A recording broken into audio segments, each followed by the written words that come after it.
ಎಲ್ರಿಗೂ ನಮಸ್ಕಾರ. ನನ್ನ ಹೆಸರು ಕಾರ್ತಿಕ್ ಅಂತೇಳಿ. ನಾನು ಒಳನಸ್ಪುರ ಪಕ್ಕ ಕಡ್ವಿನಕೋಟೆ. ನಾನು ಪ್ರಜ್ವಲ್ ರೇವಣ್ಣ ಫ್ಯಾಮಿಲಿಗೆ ಮತ್ತು ಪ್ರಜ್ವಲ್ ರೇವಣ್ಣವ್ರಿಗೆ 15 ವರ್ಷದಿಂದ ಡ್ರೈವರಾಗಿ ಕೆಲಸ ಮಾಡ್ತಾ ಇರ್ತೀನಿ. ಈಗ ಒಂದು ವರ್ಷದಿಂದ ನಾನು ಅಲ್ಲಿ ಕೆಲಸ ಬಿಟ್ಟಿರ್ತೀನಿ. ಏನು ಬಿಟ್ಟ ಕಾರಣ ಏನಂತಾರೆ, ಇದೇ ಮಾಧ್ಯಮದಲ್ಲೆಲ್ಲ ಬೆತ್ತರಿಸಾಗಿದೆ. ನನ್ನ ಮೇಲೆ ಆಗಿರ್ತಕ್ಕಂಥ ಜಮೀನನ್ನ ಬರ್ಸ್ಕೊಂಡು ನನ್ನ ಹೆಂಡತಿಗೆಲ್ಲ ಹೊಡೆದು ಹಿಂಸೆ ಕೊಟ್ಟು ನನಗೂ ಮಾನಸಿಕವಾಗಿ ಹಲ್ಲೆ ಮಾಡಿ ನಮ್ಮ ಜಮೀನನ್ನ ಬರ್ಸ್ಕೊಂಡಿರ್ತಾರೆ. ಹಂಗಾಗಿ ನಾನು ಅವ್ರ ಮನೆಯಿಂದ ಹೊರಗಡೆ ಬಂದ ಮೇಲೆ ನಾನು ಕೇಸ್ ಹಾಕ್ಲಿಕ್ಕೆ ಅಂತೇಳಿ ಹೋರಾಟ ಮಾಡ್ತಾ ಇರ್ತೀನಿ. ಹಂಗಾಗಿ ನನಗೆ ದೇವರಾಜೇಗೌಡರು ಇವ್ರ ವಿರುದ್ಧ ಹೋರಾಟ ಮಾಡ್ತಾ ಇರ್ತಾರೆ. BJP ಮುಖಂಡರಾದಂಥ ದೇವರಾಜೇಗೌಡರು ಹೊಳೆನರಸೀಪುರದಲ್ಲಿ BJP ಕ್ಯಾಂಡಿಡೇಟ್ ಆಗಿ ನಿಂತ್ಕೊಂಡಿರ್ತಾರೆ. ಹಂಗಾಗಿ ಇವ್ರ ಫ್ಯಾಮಿಲಿ ವಿರುದ್ಧ ಹೋರಾಟ ಮಾಡ್ತಾ ಇರ್ತಾರೆ. ನನಗೆ ಬೇರೆ ಯಾರಿಂದಲೂ ನ್ಯಾಯ ಸಿಗಲ್ಲ ಅಂತ ತಿಳ್ಕೊಂಡು ನಾನು ಇವ್ರ ಹತ್ರ ಹೋಗ್ಬಿಟ್ಟು ನನ್ನ ಕಷ್ಟ ಎಲ್ಲ ಹೇಳ್ಕೊಂತೀನಿ. ಅದಕ್ಕೆ ಅವರಿದ್ದವರು, ನಿನಗೆ ಏನಾಗಿದೆ ನೋವು, ನೀನೇನು ಕಳ್ಕೊಂಡಿದ್ದೆ, ಪ್ರತಿಯೊಂದು ನಾನು ನಿನಗೆ ನ್ಯಾಯ ತೋರಿಸೋಂಥ ಕೆಲಸ ಮಾಡ್ಕೊಡ್ತೀನಿ ಅಂತೇಳಿ ನನಗೆ ಹೇಳಿರ್ತಾರೆ. ಅದು ನಂಬಿ ಅವ್ರ ಹತ್ರ ಹೋಗಿ ನಾನೆಲ್ಲ ಹೇಳ್ಕೊತೀನಿ. ಅದಾದಮೇಲೆ ಅವ್ರೇನು ಮಾಡ್ತಾರೆ, ನನಗೆ ಅವ್ರು ಯಾವುದೇ ಕೇಸ್ ತಗೊಳ್ಳಲ್ಲ, ನಾನು ಬೇರೆ ಲಾಯರ್ ಬಿಟ್ಬಿಟ್ಟು ನಾನು ಕೇಸ್ ಹಾಕ್ತೀನಿ. ಅವ್ರು ಕೇಸ್ ನಡೀತಾರೆ. ಮತ್ತು ಇವ್ರು ಏನು ಮಾಡ್ತಾರೆ ಅಂದರೆ ಮತ್ತೆ ನಾನು ಕರೆಸ್ಕೊಂಡು, ನಿನಗೆ ಕೋರ್ಟಲ್ಲಿ ಹೋರಾಟ ಮಾಡಿದ್ರೆ ನಿನಗೇನು ನ್ಯಾಯ ಸಿಗಲ್ಲ, ಜನಗಳಿಗೆ ತಿಳಿಸ್ಬೇಕು ಅಂತ ಹೇಳ್ಬಿಟ್ಟು ಕರ್ಕೊಂಡ್ಬಂದು ಮೀಡಿಯಾದಲ್ಲಿ ನಾನು ಎಲ್ಲ ರೀತಿಯ ಸ್ಟೇಟ್ಮೆಂಟು ಎಲ್ಲ ಮೀಡಿಯಾದಲ್ಲೂ ಕೊಡಿಸ್ತಾರೆ. ಮತ್ತು ನನ್ನ ಜೊತೆ ನಿಂತ್ಕೊಂಡು ಅದೇ BJP ದೇವರಾಜೇಗೌಡರು ನನ್ನ ಜೊತೆ ನಿಂತ್ಕೊಂಡು ಅವರು ಸ್ಟೇಟ್ಮೆಂಟ್ ಸಹಿತ ಕೊಡ್ತಾರೆ. ಅದಾದಮೇಲೆ ಇದೆಲ್ಲ ಬೆಳವಣಿಗೆ ಆದಮೇಲೆ ಪ್ರಜ್ವಲ್ ರೇವಣ್ಣ ಅವ್ರಿಗೆ ನನ್ನ ಮೇಲೆ ಒಂದು ಸ್ಟೇ ಆರ್ಡರ್ ತರ್ತಾರೆ. ಇವರು ಯಾವುದೇ ರೀತಿ ಒಂದು ಫೋಟೋ ಆಗಲಿ ವಿಡಿಯೋ ಆಗಲಿ ರಿಲೀಸ್ ಮಾಡಬಾರ್ದು, ಅಶ್ಲೀಲವಾಗಿರೋದು ಅಂತ ಹೇಳ್ಬಿಟ್ಟು ಪ್ರಜ್ವಲ್ ರೇವಣ್ಣ ನನ್ನ ವಿರುದ್ಧ ಸ್ಟೇ ತರ್ತಾರೆ. ತಂದಾದ್ಮೇಲೆ ನಾನೇನು ಮಾಡ್ತೀನಿ, ದೇವರಾಜೇಗೌಡರು ನನಗೆ ಲಾಯರ್ ಆಗಿ ಪರಿಚಯ ಇರೋದ್ರಿಂದ ನಾನು ಅವ್ರ ಹತ್ರ ಹೋಗ್ಬಿಟ್ಟು ಸ್ಟೇ ಕಾಪಿನ ಅವ್ರಿಗೆ ಕೊಡ್ತೀನಿ. ನಾನು ನೋಡಿ ಅಣ್ಣ, ಈ ಥರ ನನಗೆ ಸ್ಟೇ ತಂದಿದ್ದಾರೆ, ಏನಕ್ಕೆ ಅಂತ ಕರೆಕ್ಟಾಗಿ ಗೊತ್ತಿಲ್ಲ, ನನಗೆ ಏನಕ್ಕೆ ತಂದಿದ್ದಾರೆ ಅಂತೇಳಿ. ಅದಕ್ಕೆ ಅವರಿದ್ದರು, ನಿನ್ನ ಹತ್ರ ಯಾವುದೋ ಫೋಟೋ ವಿಡಿಯೋ ಇದೆಯಂತೆ, ಅದಕ್ಕೋಸ್ಕರ ಅವರು ಸ್ಟೇ ತಂದಿದ್ದಾರೆ ಅಂತ ಹೇಳ್ತಾರೆ. ನಾನು ಅದಕ್ಕೆ ನನ್ನ ಹತ್ರ ಇದೆ ಅಂತ ಅವ್ರಿಗೆ ಯಾರು ಹೇಳಿದವರು ಅಂತೀನಿ. ಅದಕ್ಕೆ ಅವ್ರಿಗೆ ನನಗೆ ಗೊತ್ತಿಲ್ಲಪ್ಪ, ನೀನು ಉಂಟು ಹೋಗ್ಬಿಟ್ಟು ಕೇಳ್ಕೊ ಅಂತ ಹೇಳ್ತಾರೆ. ಅದಕ್ಕೆ ನಾನಿದ್ದಾನೆ ಸರಿ ಅಂತೇಳಿ ಒಪ್ಕೊಂಡು ಇದಕ್ಕೆ ಏನು ಆನ್ಸರ್ ಕೊಡಬೇಕಲ್ಲ ಕೋರ್ಟಲ್ಲಿ ಯಾವ ರೀತಿ ಕೊಡೋದು ಅಂತಂದಿದ್ದಕ್ಕೆ, ನಿನ್ನ ಹತ್ರ ಇರೋ ಫೋಟೋಸು ವೀಡಿಯೋಸು ಎರಡೂ ನನ್ನ ಕೈಲಿ ಕೊಡು, ನಾನು ಅದಕ್ಕೆ ಜಡ್ಜ್ ಮುಂದೆ ಸಬ್ಮಿಟ್ ಮಾಡ್ತೀನಿ. ನಾನು ಯಾರಿಗೆ ತೋರ್ಸೋದಾಗಿ ಇನ್ನೊಂದಲ್ಲಿ ಏನೂ ಮಾಡಲ್ಲ. ಜಡ್ಜ್ ಮುಂದೆ ಕೊಟ್ಟರೆ ನಿನಗೆ ಸ್ಟೇ ವೇಕೇಟ್ ಮಾಡೋದಕ್ಕೆ ನಿನಗೇನು ಕಾನ್ ರೀತಿ ತುಡುಕಾಗ್ದಾರಂಗೆ ನಾನು ನೋಡ್ಕೊಳ್ತೀನಿ ಅಂತೇಳಿ ಇದೇ BJP ಅಭ್ಯರ್ಥಿ ದೇವರಾಜೇಗೌಡ ಅವರು ಹೇಳಿರ್ತಾರೆ ನನಗೆ. ಅವ್ರು ನಂಬಿ ನಾನೇನು ಮಾಡ್ತೀನಿ, ನನ್ನ ಹತ್ರ ಇದ್ದಂಥ ಒಂದು ಕಾಪಿನ ಅವ್ರಿಗೆ ಕೊಡ್ತೀನಿ. ಅವ್ರು ಅದನ್ನು ಯೂಸ್ ಮಾಡ್ಕೊಂಡು, ಅವ್ರು ಸ್ವಾರ್ಥಕ್ಕೆ ಯೂಸ್ ಮಾಡ್ಕೊಂಡ್ರು, ಏನಕ್ಕೆ ಯೂಸ್ ಮಾಡ್ಕೊಂಡು ನನಗಂತೂ ಗೊತ್ತಿಲ್ಲ. ಕೊಟ್ಬಿಟ್ಟು ನಾನು ವಕಾಲತಿಗೆಲ್ಲ ಸೈನ್ ಮಾಡಿಬಿಟ್ಟು ಕೇಸನ್ನ ಮೂವ್ ಮಾಡಿ ಅಂತ ಹೇಳ್ಬಿಟ್ಟು ಬರ್ತೀನಿ.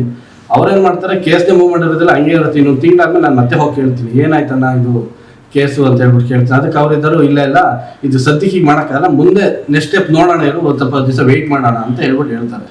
ಅಂತ ಹೇಳಿದ್ಮೇಲೆ ನಾನು ಹಂಗೆ ಸರಿ ಅಂತ ಸುಮ್ಮನೆ ಹಾಕ್ತೀನಿ. ನಾನು ಮತ್ತೇನು ಇದು ಮಾಡೋಕ್ಕೆ ಹೋಗಲ್ಲ ಅವ್ರ ಹತ್ರ. ಮತ್ತೆ ನಾನು ಅವ್ರ ಹತ್ರ ಏನು ಕಾಪಿ ಕೊಟ್ಟಿರ್ತೀನಿ ಅದು ಆ ಕಾಪಿ ಅವರೇ ಇಟ್ಕೊಂತಾರೆ. ಮತ್ತೆ ಕೇಳ್ತೀನಿ ನಾನು, ಇಲ್ಲ ಇದು ಕೋರ್ಟಿಗೆ ಸಬ್ಮಿಟ್ ಮಾಡಬೇಕು, ನನ್ನ ಹತ್ರ ಇರಲಿ ಬಿಡು ಅಂತ ಹೇಳ್ತಾರೆ. ನಾನು ಮತ್ತೆ ಕೇಳಕ್ಕೆ ಹೋಗಲ್ಲ. ಈಗ ಮೊನ್ನೆ ಅವರೇ ಮತ್ತೆ ಪ್ರೆಸ್ ಮೀಟ್ ಮಾಡಿಬಿಟ್ಟು ಈಗ ಒಂದು 6 ತಿಂಗಳು ಮತ್ತೆ ಅವರೇ ಪ್ರೆಸ್ ಮೀಟ್ ಮಾಡ್ತಾರೆ. ಇವ್ರದ್ದು ರೇವಣ್ಣ ಫ್ಯಾಮಿಲಿದು ಡಿಸ್ಟ್ರಿಬ್ಯೂಟ್ ಏನೋ ಜಗಳ ಆಗುತ್ತೆ. ಅವಾಗ ಹೇಳ್ತಾರೆ ಇವರೇನೆ, ನಾನು NR ಸರ್ಕಲಲ್ಲಿ LED TV ಹಾಕಿ ಎಕ್ಸ್ಪೋಸ್ ಮಾಡ್ತೀನಿ, ನಿಮ್ದೆಲ್ಲರೂ ಜಾತಕನ ರಾತ್ರಿಯಲ್ಲೆಲ್ಲ ತೆಗಿತೀನಿ ಅಂತ ಹೇಳ್ತಾರೆ. ಅವಾಗ ನಾನು ಕೇಳ್ತೀನಿ ಅವ್ರನ್ನ, ಮತ್ತೆ ಯಾಕಣ್ಣ ಈ ಥರ ಮಾಡಿದ್ವಿ ಅಂತೇಳಿ. ಅದಕ್ಕೆ ಅವ್ರಿಗೆ ನಿನಗಿದ್ರೂ ಸಂಬಂಧ ಇಲ್ಲ, ಸುಮ್ಮನೆ ಇರು ಅಂತ ಹೇಳ್ಬಿಟ್ಟು ಇದೇ BJP ಮುಖಂಡರಾದಂಥ ದೇವರಾಜೇಗೌಡರು ಹೇಳ್ತಾರೆ. ಇವ್ರು ಹೇಳಾದ್ಮೇಲೆ ನಾನು ಸುಮ್ಮನೆ ಆಗ್ತೀನಿ. ಅದಾದಮೇಲೆ ಪ್ರಜ್ವಲ್ ರೇವಣ್ಣ ಅವ್ರಿಗೆ ಟಿಕೆಟ್ ಕೊಡಬಾರ್ದು ಅಂತ ಹೇಳ್ಬಿಟ್ಟು ಇವರೇ ಅವರ BJP ಮುಖಂಡರು ಹೈಕಮಾಂಡ್ಗೆ ಇವರೇ ಲೆಟ್ರ್ ಬರೆದಿರ್ತಾರೆ. ಬರೆದ ಕಾಪಿನೂ ನನಗೆ ಕಳಿಸ್ತಾರೆ, ಯಾರ್ಯಾರಿಗೆ ಬರೆದಿದ್ದೀನಿ ಅಂತ ಹೇಳ್ಬಿಟ್ಟು. ನೋಡಿ ಇಂಥವ್ರಿಗೆಲ್ಲ ಬರೆದಾಕಿದ್ದೀನಿ, ನೋಡು ನೀ ಕೋರ್ಟಲ್ಲಿ ನ್ಯಾಯ ಸಿಗಲಿಲ್ಲ ಅಂತಂದ್ರೆ ಈ ಥರದಲ್ಲಾದ್ರೂ ನ್ಯಾಯ ಸಿಗುತ್ತೆ ಅಂತ ಹೇಳ್ಬಿಟ್ಟು ಹೇಳ್ತಾರೆ. ಅದಕ್ಕೆ ಪೋಸ್ಟಲ್ಲಿ ಹಾಕಿರೋದೆಲ್ಲ ತೋರಿಸ್ತಾರೆ ನನಗೆ. ಸರಿ ಅಂದ್ಬಿಟ್ಟು ನಾನು ಹೆಂಗಾದ್ರೂ ಸರಿ ನಂಗೆ ನ್ಯಾಯ ಸಿಕ್ಕಿದ್ರೆ ಸಾಕು ಅಂದ್ಬಿಟ್ಟು ನಾನು ಸುಮ್ಮನೆ ಆಗ್ತೀನಿ. ಈಗ ಮೊನ್ನೆ ಅವರೇ ಮತ್ತೆ ಪ್ರೆಸ್ ಮೀಟ್ ಮಾಡಿಬಿಟ್ಟು, ನೀವು ಪೆನ್ ಡ್ರೈವು ಹಗರಣ ಆದಮೇಲೆ ನಾನು ಅವ್ರನ್ನ ಹತ್ರ ಕಾಂಟ್ಯಾಕ್ಟ್ ಮಾಡ್ತೀನಿ, ಬಟ್ ಅವ್ರನ್ನ ಕಾಂಟ್ಯಾಕ್ಟ್ ಸಿಗಲ್ಲ. ಮತ್ತು ಅವರ ಈ ಪೆನ್ ಡ್ರೈವ್ನ ಕಾರ್ತಿಕ್ ಬಂದುಬಿಟ್ಟು ನನಗೆ ಕೊಟ್ಟ, ಮತ್ತು ನಾನು ಬರೋಕ್ಕಿಂತ ಮುಂಚೆನೇ ಕಾಂಗ್ರೆಸ್ ಮುಖಂಡರಿಗೆಲ್ಲ ಕೊಟ್ಟಿದ್ದೀನಿ ಅಂತ ಹೇಳ್ಬಿಟ್ಟು ಸುಳ್ಳು ಅಪಾದನೆಲ್ಲ ಮಾಡ್ತಾವ್ರೆ. ಬಟ್ ಏನಂತಾರೆ, ನಾನು BJP ಮುಖಂಡರಾದಂಥ ನಮ್ಮ ಹೊಳೆನರಸೀಪುರ ಕ್ಯಾಂಡಿಡೇಟ್ ಆಗಿದ್ದೀನಿ, ಪರಾಜಿತ ಅಭ್ಯರ್ಥಿ ಆದ ದೇವರಾಜೇಗೌಡರು ಬಿಟ್ಟರೆ ನಾನು ಇನ್ನು ಯಾವುದೇ ಕಾಂಗ್ರೆಸ್ ಮುಖಂಡರಿಗಾಗಲಿ ಇನ್ನೊಬ್ರಿಗಾರು ಯಾರು ಕೊಡಲಿಲ್ಲ. ಕಾಂಗ್ರೆಸ್ ಅವ್ರಿಗೆ ಏನು ಕೊಡ್ಲಿಕ್ಕೆ ಅವ್ರಿಗೆ, ಕಾಂಗ್ರೆಸ್ ಅವ್ರ ಜೊತೆ ಚೆನ್ನಾಗಿ ಅವ್ರ ಜೊತೆ ಒಡನಾಟ ಇಟ್ಕೊಂಡು ನಾನು ಹಾಕಿದ ಕೇಸ್ನೇ ಅದು B ರಿಪೋರ್ಟ್ ಹಾಕ್ಬಿಟ್ಟು ಇದರಲ್ಲಿ ಏನು ಸಾಕ್ಷಿ ಇಲ್ಲ ಅಂತ ಹೇಳ್ಬಿಟ್ಟು ಕೊಡ್ತಾರೆ. ನಾನು ಅಷ್ಟು ಸಾಕ್ಷಿ ಎಲ್ಲ ಕೊಟ್ಟರು ಅಂಥದ್ರಲ್ಲಿ ಕಾಂಗ್ರೆಸ್ ಅವ್ರ ಕೈ ನಂಬಿ ನಾನು ಹೆಂಗೆ ಹೋಗ್ಲಿ ಅಂತ ಹೇಳ್ಬಿಟ್ಟು ಇವ್ರ ಹತ್ರಕ್ಕೆ ಹೋಗಿದ್ದೆ. ಬಟ್ ಇವರು ಇದೇ ಥರ ಮೋಸ ಮಾಡಿದ್ರು ನನಗೆ. ಈಗ ಮೊನ್ನೆ ನಡೀತಾರ ವಿದ್ಯಮಾನ ಏನಂತಾನೆ, ಇವ್ರು ಬಂದುಬಿಟ್ಟು ಪೆಂಡ್ರವ್ ಇವರೇ ಹಂಚಿದ್ರು, ಇನ್ನೊಬ್ರು ಕೊಟ್ಟು ಹಂಚ್ಕೊಂಡ್ರು, BJP ಹಂಚ್ಕೊಂಡವ್ರು ನನಗೆ ಗೊತ್ತಿಲ್ಲ. ಬಟ್ ಇವ್ರು ಒಬ್ರಿಗೆ ಬಿಟ್ಟು ನಾನು ಯಾರು ಕಾಪಿ ಕೊಟ್ಟಿಲ್ಲ. ಈಗ ನೋಡ್ರಿ ಅವ್ರು ಬಚಾವಾಗೋಸ್ಕರ ನನ್ನ ಮೇಲೆ ಇಲ್ದಾರ ಅಪಾದ ಹೊರಿಸ್ತಾರೆ. ಕಾಂಗ್ರೆಸ್ ಅವ್ರಿಗೆ ಕೊಟ್ಟಿದ್ದಾರೆ, ಇನ್ನೊಬ್ರಿಗೆ ಕೊಟ್ಟಿದ್ದಾರೆ. ನಾನು ಕಾಂಗ್ರೆಸ್ಸಿಗೆ ಕೊಡೋದಾಗಿರೋ ಸ್ವಾಮಿ, ನಾನು ಯಾಕೆ ನಿಮ್ಮ ಹತ್ರ ಬರ್ತಿದ್ದೇನೆ ಕೇಳೋದಕ್ಕೆ? ಅದಕ್ಕೋಸ್ಕರ ಇದಾಗಿರೋ ಅನ್ಯಾಯಗಳನ್ನೆಲ್ಲನೂ ನಾನು 15 ವರ್ಷ ಅವ್ರ ಮನೇಲಿದ್ದು ನೋಡಿದ್ದೀನಿ. ಅವ್ರು ಏನೇನು ಮಾಡಿದ್ದಾರೆ, ಯಾರು ಬಂದಿದ್ದಾರೆ, ಯಾರು ಹೋಗಿದ್ದಾರೆ, ಎಲ್ಲ ನನಗೂ ಅವ್ರು ಒಳ್ಳೇದು ಕೆಟ್ಟದ್ದು ಎಲ್ಲ ನಾನು ನೋಡಿದ್ದೀನಿ. ಅದಕ್ಕೆ ನನಗಾಗಿರೋ ಅನ್ಯಾಯ ಇನ್ಯಾರಿಗೂ ಆಗಬಾರ್ದು ಅಂತೇಳಿ ಅವತ್ತು ನಾನು ಪ್ರೆಸ್ ಮೀಟ್ ಮಾಡಿದ್ದೆ. ಅದಕ್ಕೋಸ್ಕರ ಈಗ ಮೊನ್ನೆ ನಮ್ಮ ಜೊತೆಲಿ ಕೆಲಸ ಮಾಡ್ತಿದ್ದಂಥ ಒಬ್ರು ಪ್ರೆಸ್ ಮೀಟ್ ಮಾಡಿದ್ದಾರೆ.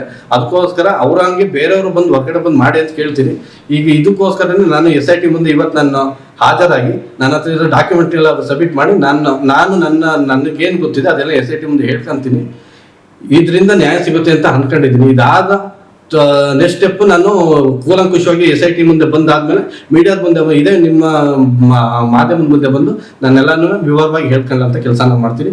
ದಯಮಾಡಿ ಇದರಲ್ಲಿ ಯಾವುದೇ ಒಂದು ಕಾಂಗ್ರೆಸ್ನ ನಾಯಕರುಗಳನ್ನಾಗಲಿ ಇನ್ನೊಬ್ಬರಲ್ಲಿ ಯಾರು ಬೆಳೆಸಬೇಡಿ. ಬಟ್ ನಾನು ರಾಜಕಾರಣ ಇಂಟ್ರೆಸ್ಟ್ ಇಲ್ಲ, ನಾನು ರಾಜಕಾರಣ ವ್ಯಕ್ತಿನೂ ಅಲ್ಲ. ನಾನು BJP ಮುಖಂಡರು ದೇವರಾಜೇಗೌಡರು ಬಿಟ್ಟರೆ ಇನ್ಯಾರಿಗೂ ಒಂದು ತುಣುಕು ನಾನು ಯಾರಿಗೂ ಕೊಟ್ಟಿಲ್ಲ. ದಯಮಾಡಿ ಆ ಥರ ಯಾರು ಅಂದ್ಕೊಂಡ್ರೆ ದಯಮಾಡಿ ಕ್ಷಮಿಸಿ. ಇದ್ರ ಬಗ್ಗೆ ಎಲ್ಲ ನಾನೇ ಬಂದು ಮೀಡಿಯಾದಲ್ಲಿ ಹೇಳೋಂಥ ಕೆಲಸ ಮಾಡ್ತೀನಿ. ಇವತ್ತು SIT ಹೋಗ್ತಾ ಇದ್ದೀನಿ, ಹೋಗ್ಬಿಟ್ಟು ಬಂದು ಎಲ್ಲ ಕೆಲಸನೂ ನೆಕ್ಸ್ಟ್ ಏನು ತಗೊಂತೀನಿ ಮಾಧ್ಯಮದ ಮುಂದೆ ಹೇಳೋಂಥ ಕೆಲಸ ಮಾಡ್ತೀನಿ. Thank you.